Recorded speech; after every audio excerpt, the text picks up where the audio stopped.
em Isaías capítulo 43. Vai abrindo aí, nós vamos ler vários versículos e vai ouvindo.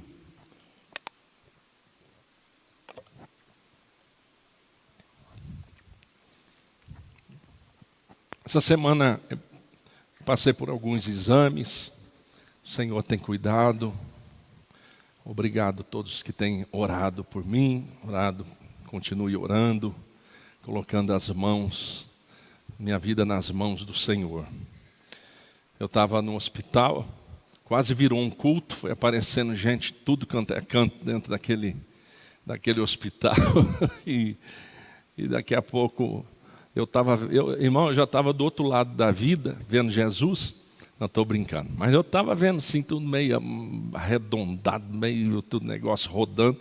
E, o senhor fez meu casamento. Eu falei, glória a Deus. E o outro, o senhor não sei o que lá. Um dia orou por mim, isso, e um falando e o outro falando. E só Jesus na causa, nem conversei direito com o povo lá. Eu estava assim, rodando e escutando um falar, o outro falar, e suando frio. E aquela batalha. Isaías 43, então veja bem, o texto que nós vamos ler está aí. Mas primeiro preste atenção no que eu quero te falar. A valorização do ser humano é o nosso grande desafio. Por quê? Porque o diabo, a sua maior arma, a sua maior luta é desvalorizar a criação de Deus. A criação de Deus. O homem é a coroa da criação de Deus. O ser humano, Deus o criou com as suas mãos. As outras coisas Deus criou pela sua palavra. Deus disse haja. Mas quando foi criar o homem, ele parou e pôs as mãos e o criou. O homem tem a digital das mãos de Deus, aleluia. O homem tem a marca das mãos de Deus, daquele que amassou o barro e o criou. Então, quando o diabo consegue trabalhar no coração de alguém, desvalorizando essa pessoa, em todos os sentidos, às vezes a pessoa, ela se autodesvaloriza. É um sentimento de desvalorização, de não pertencimento, de não ter ninguém, de não ser nada e de não valer nada. Outra situação é o pecado. E o pecado, ele suga o homem. O pecado, ele leva o homem à morte. O pecado desmorona a estrutura do homem. Bebida, as drogas, a prostituição, o adultério. E o homem se afasta de Deus. E quando o homem se afasta de Deus, automaticamente, essa desvalorização, ela é notória, ela existe, ela passa a existir dentro do ser humano. A luta, então, de cada ser humano é saber que o único caminho é Jesus Cristo, que não há outro caminho. E quando você encontra a Cristo, muda todas as coisas. E aquele que não tinha nenhum valor, passa agora a valer milhões. E aquele que era um zero à esquerda, agora passa a ser um zero à direita. E o número 3 na frente de bilhões. Porque a Bíblia diz que o homem vale mais do que o mundo todo. Mais do que o mundo todo.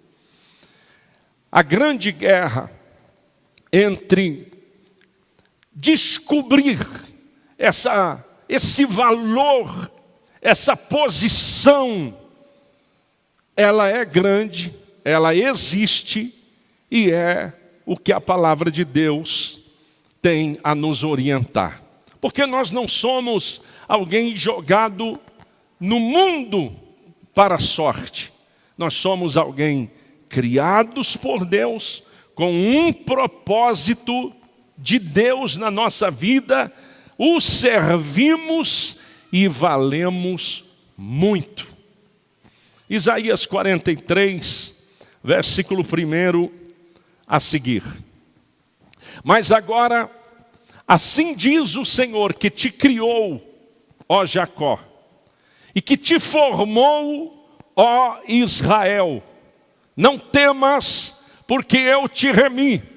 Chamei-te pelo teu nome e tu és meu. Quando passares pelas águas, estarei contigo.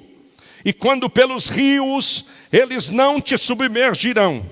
Quando passares pelo fogo, não te queimarás, nem a chama arderá em ti.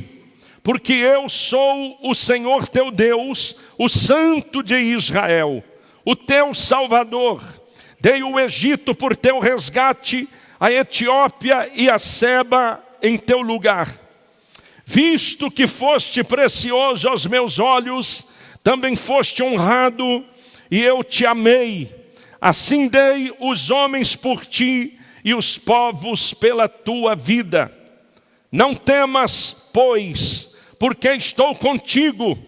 Trarei a tua descendência desde o Oriente, e te ajuntarei desde o Ocidente.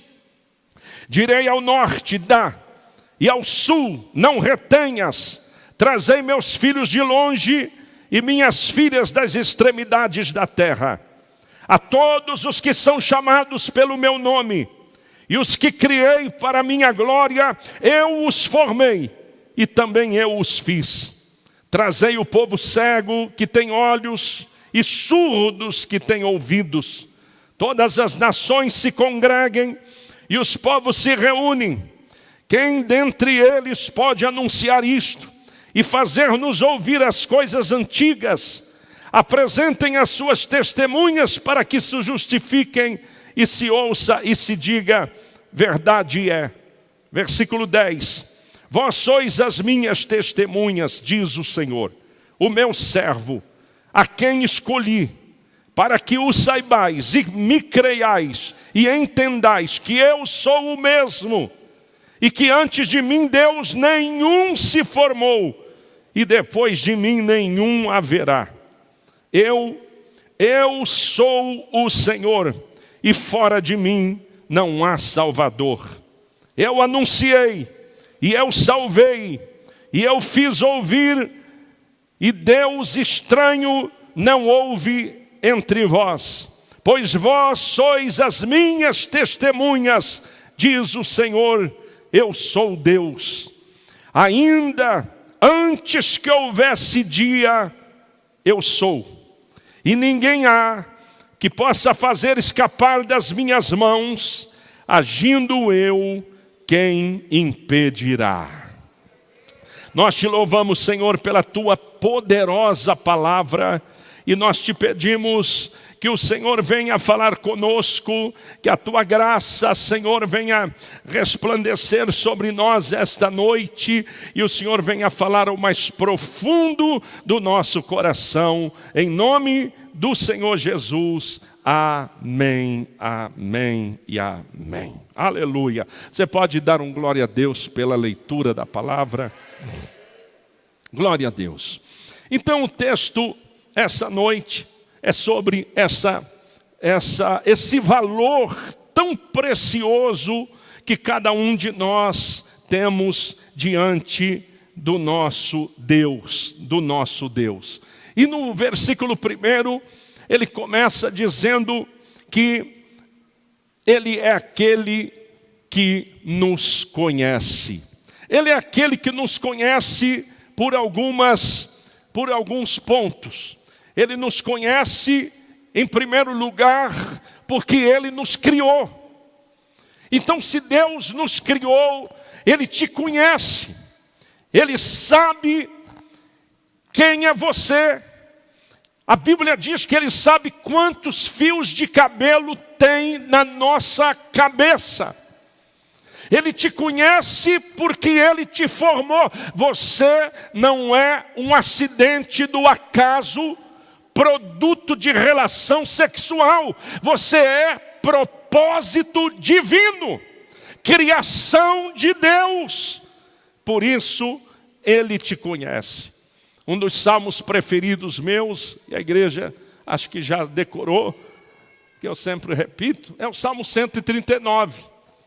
Pois você lê em casa o Salmo 139.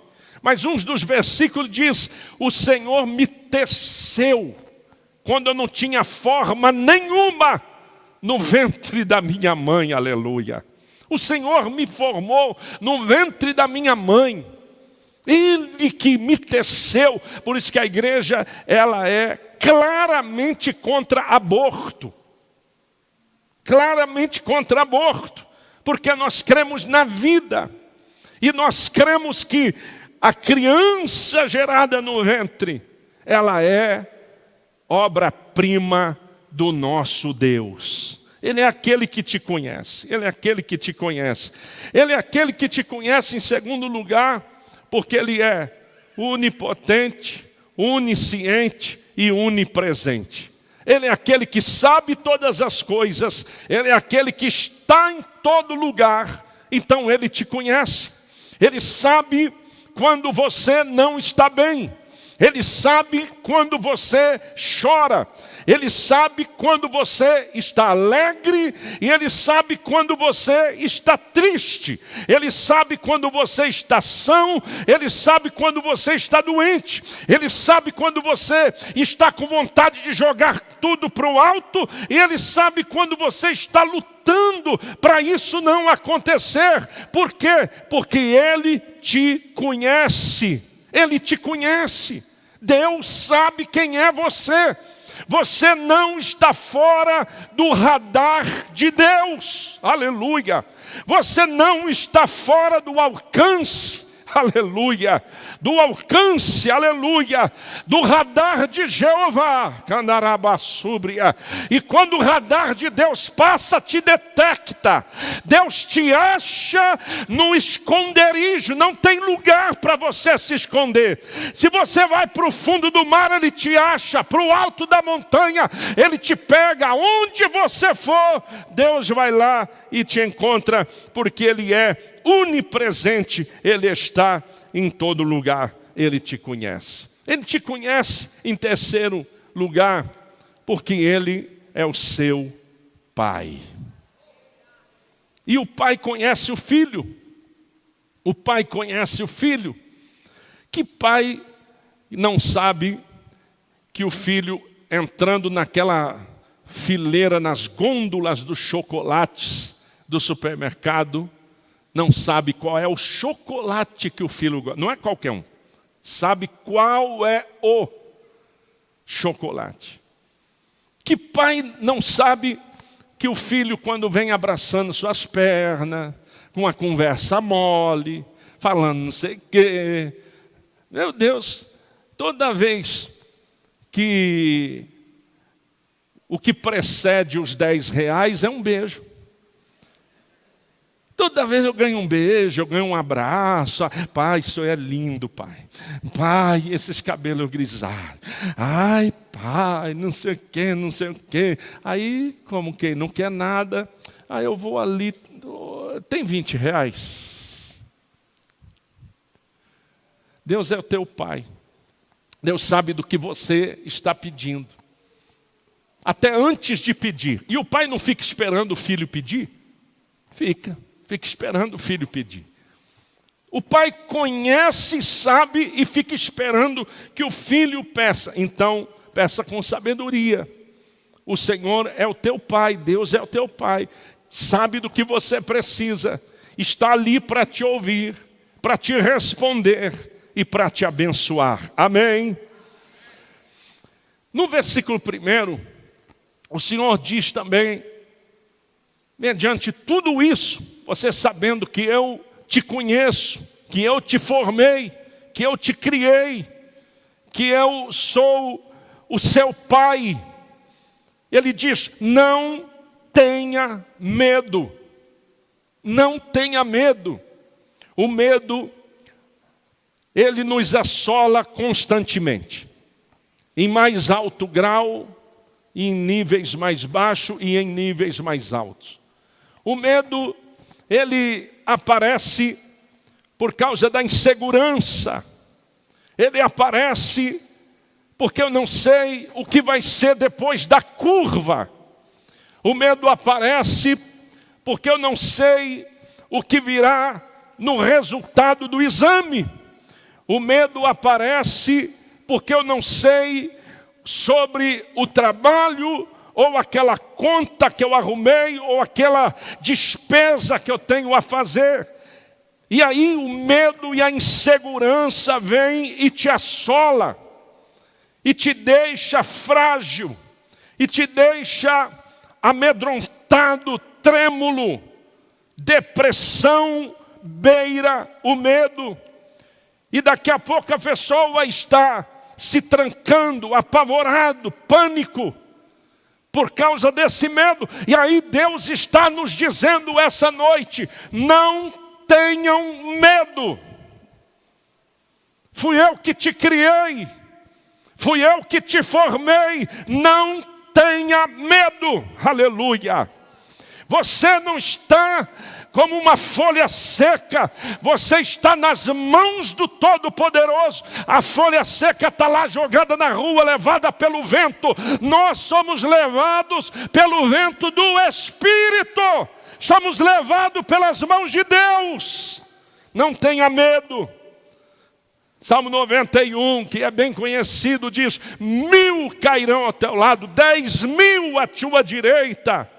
São 11.000 inimigos que vai vir contra você e ninguém vai conseguir te tocar. Você vai passar no meio. Eita! 10.000 de um lado, 1.000 do outro, e você vai sair vivo do outro lado. Oh, glória! Você vai sair respirando do outro lado, porque o Senhor é aquele que te guarda.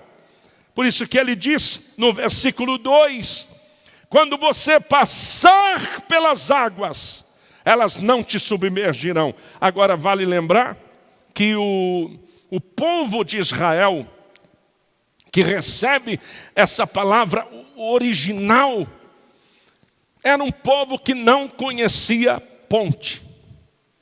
Quem chega com as pontes em Israel, e praticamente no mundo todo, são os romanos.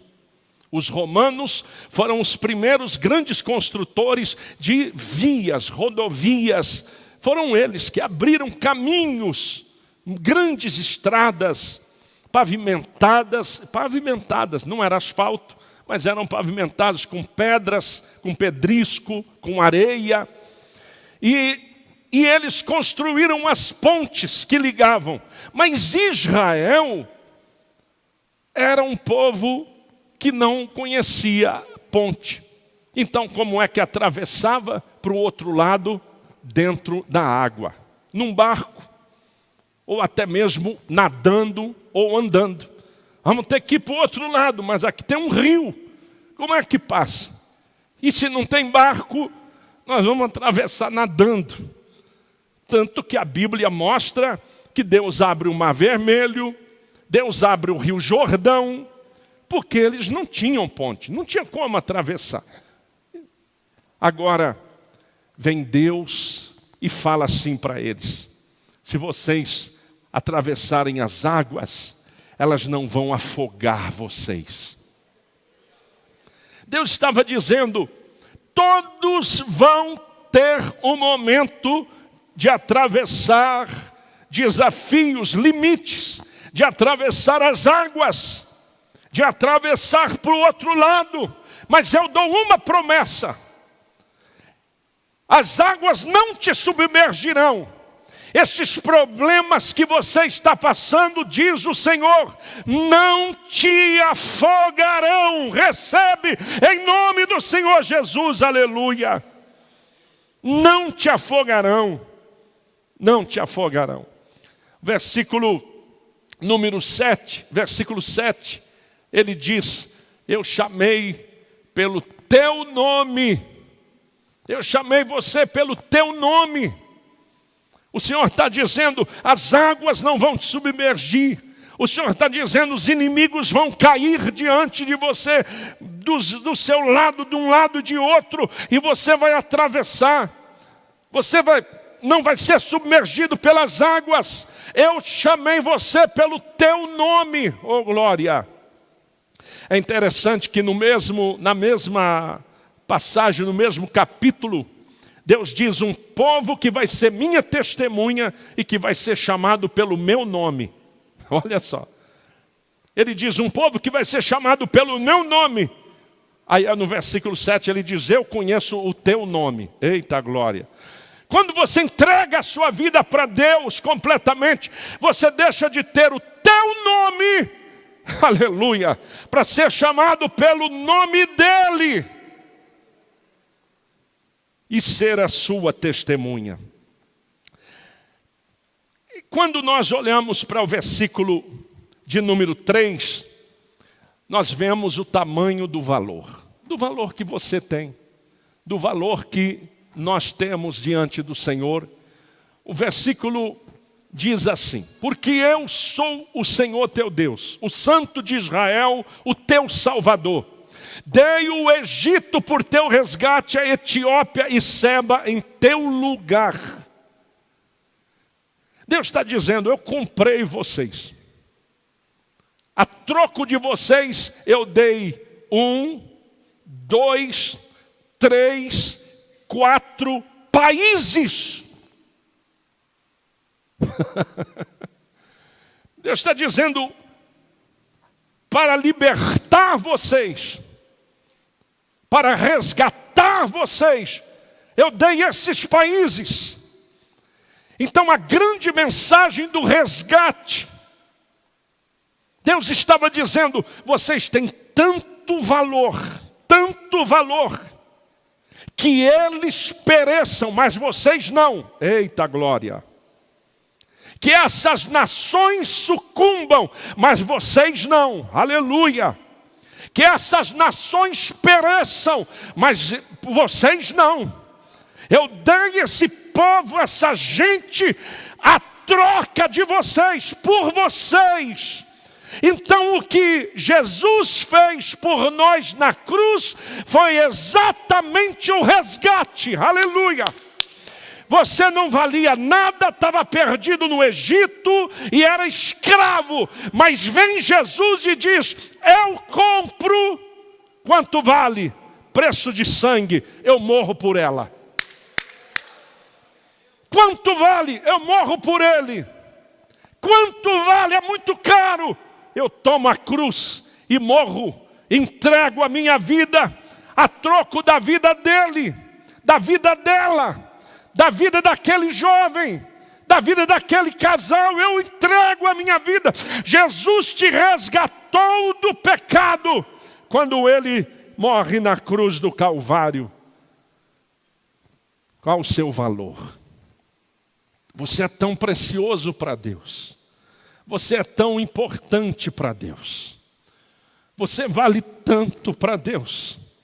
O seu valor é tão grande que você está entre disputa. Nossa, pastor. O diabo disputa a sua atenção. O diabo disputa a sua vida. Mas eu vim profetizar que você e toda a sua família pertence ao Senhor nosso Deus, aleluia. Ele diz, eu vou trazer de longe, eu vou trazer eles, eu vou juntar o povo, o Senhor vai juntar sua família, o Senhor vai salvar aqueles que estão distantes. Quantas pessoas aqui que dentro da tua casa tem pessoas que não são crentes, que não servem a Deus, que não temem a Deus. Gente que às vezes se declara ateu, que se declara anti-Deus, anticristão. e estão dentro da tua família. Eu estou debaixo da autoridade do Espírito Santo para dizer que Deus vai salvar a tua família e que o teu povo vai ser reunido na presença do Senhor nosso Deus. Aleluia! Na presença do Senhor nosso Deus. Versículo de número 10, para terminar. O Senhor diz que não hajam deuses estranhos. Olha lá, vós sois as minhas testemunhas, diz o Senhor, e meu servo, a quem escolhi, para que o saibais e me creiais e entendais que eu sou o mesmo, e que antes de mim Deus nenhum se formou, e depois de mim nenhum haverá. Os homens ao redor do mundo criam os seus deuses. As pessoas criam os seus deuses, criam as suas imagens, criam as suas idolatrias, criam seus falsos deuses. Eu já estive na China, eu via aqueles chineses dobrando o joelho na frente daquelas estátuas de dragão, aqueles dentes horríveis, como se fosse engolir, e a pessoa ajoelhada acendendo incenso e adorando aquela imagem. Pessoas que adoram a natureza. Eu estava pregando no Rio Grande do Sul, estava em Porto Alegre, e perto do hotel tinha uma praça ali, e de repente eu olho uma mulher abraçada com uma árvore, bem grande, uma árvore muito grande. Eu pensei, está passando mal. Eu acho que eu vou me aproximar, deve estar alguém passando mal, vou socorrer. Fui chegando mais perto, e ela estava, sei lá, falando, rezando, orando, abraçado com uma árvore desse tamanho. Abraçada com a árvore, rezando, orando. O ser humano faz os seus deuses. Tem gente que o Deus dele não é uma imagem, mas é o dinheiro. Gente que é materialista, que é mesquinho, gente que vive ao redor dos bens materiais. Eu quero, e faz qualquer coisa para adquirir mais. Tem gente que faz os seus deuses no futebol, seus ídolos. Tem gente que faz a comida. A Bíblia diz, Paulo diz, tem gente que faz o seu ventre um Deus. Então, quantas pessoas que deixam de adorar um único e verdadeiro e poderoso Deus para adorar uma coisa. Que essa noite você ouça esta palavra. Eu sou o único Deus. Não há outro Deus além do nosso Deus. Versículo de número 13. Ainda antes que houvesse dia, eu sou. Não havia dia, eu sou. Antes que houvesse dia, eu sou. Antes de Abraão, eu sou. Antes de Jacó, eu sou. Antes de Moisés, eu sou. Antes de Mateus, Lucas, João, eu sou. Antes de você, eu sou Deus. E agindo eu, quem impedirá? Agindo eu, quem impedirá? O que eu mais fazia no campo missionário em Tóquio era entregar folhetos. Aquela noite eu estava desde as 8 da manhã entregando folheto, entregando.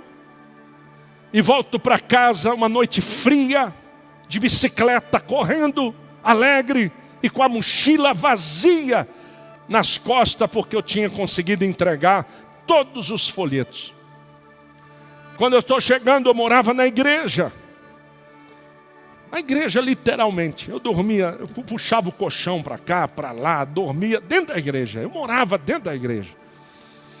Quando eu estou chegando, Espírito Santo de Deus me diz: vai para a praça orar.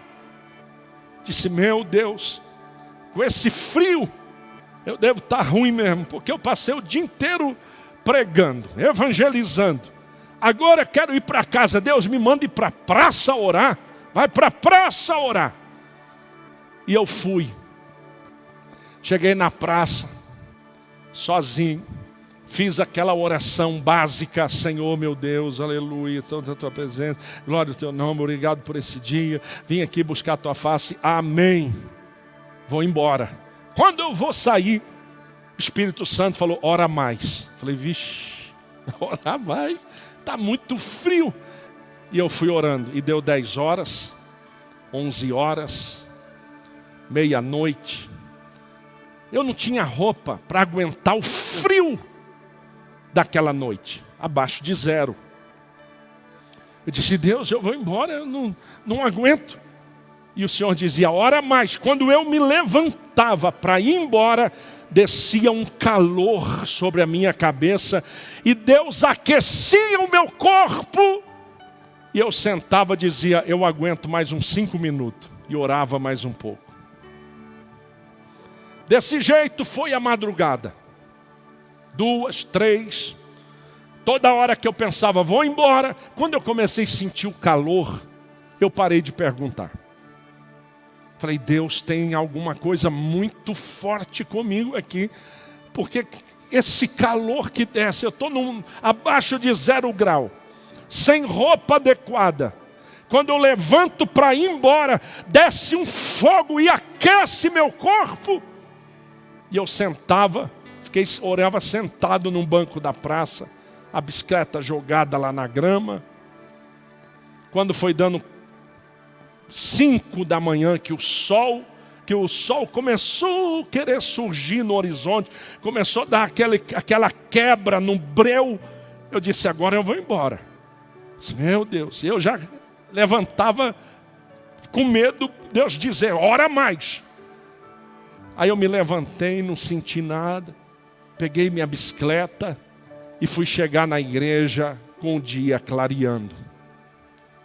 Quando eu vou chegando na igreja, o telefone tocava sem parar. Corri, atendi o telefone, e do outro lado era a irmã Hitsuko. Irmã Hitsuko, uma japonesa, que se converte ao Senhor, que eu batizei no ofurô. Batizei na banheira. E ela chorando do outro lado diz: pastor, está tudo bem contigo, pastor? Bokushi-san, alguém que desce cá? Ai, alguém que desce? Isso não é em língua não, irmão, isso é em japonês. Pastor, o senhor está bem, pastor? O senhor está bem? Eu digo: estou, irmã. O que foi? Ligaram aqui à noite e não me acharam, pensou que aconteceu alguma coisa? Disse: não, é pior. Ontem à noite, quando eu cheguei em casa, meu marido disse: hoje você vai ter que decidir. Ou você serve, você rasga essa Bíblia, para de servir a esse Deus, ou você vai se embora de casa. Eu disse: o que você fez? Rasgou a Bíblia? Ele disse: não, pastor. Como é que eu vou abandonar e renunciar a esse Jesus maravilhoso que eu sirvo? Que mudou minha vida, que transformou minha vida. Eu disse: não. Então ele acendeu um cigarro, queimou todo o meu rosto com a bituca do cigarro e dizia: rasga a Bíblia, abandona essa igreja, abandona esse Deus. e eu virava para ele e dizia: eu nunca vou abandonar Jesus. Quando ele viu que eu não ia ceder, ele me deu um soco na cara, eu caí no chão quase desmaiada, sangrando, com a boca sangrando, o rosto todo queimado, chorando. E eu caída no chão, ele disse: tá bom, você não quer largar esse Deus, não quer abandonar essa igreja, não quer rasgar sua Bíblia, não quer abandonar tudo isso, então fique aí, porque eu vou chamar e acusar a máfia japonesa, vou lá na casa desse pastorzinho, desse estrangeiro, vou matar ele, arrancar a orelha dele e trazer de presente para você. Aí ela disse: pastor, o senhor está bem? O que aconteceu? Disse: irmã, agora que eu estou entendendo. Porque ontem, quando eu vinha para casa, Deus disse: vai para a praça orar. Enquanto o carro da máfia japonesa passou na porta da igreja, esperando para me matar, Deus me segurou na praça, dando glória e adorando o teu nome. Porque agindo Deus, quem impedirá? Aleluia! Mais forte, aplaude ao Senhor, se coloca de pé. Oh, nós te adoramos e te glorificamos, Senhor, pelo teu amor, pela tua bondade, pela tua graça, pela tua presença. Pedimos o teu poder e o teu agir sobre a vida de cada um, para honra e glória e louvor do teu nome. Amém, amém, amém. Agindo eu, quem impedirá, diz o Senhor. Coloque a mão no ombro.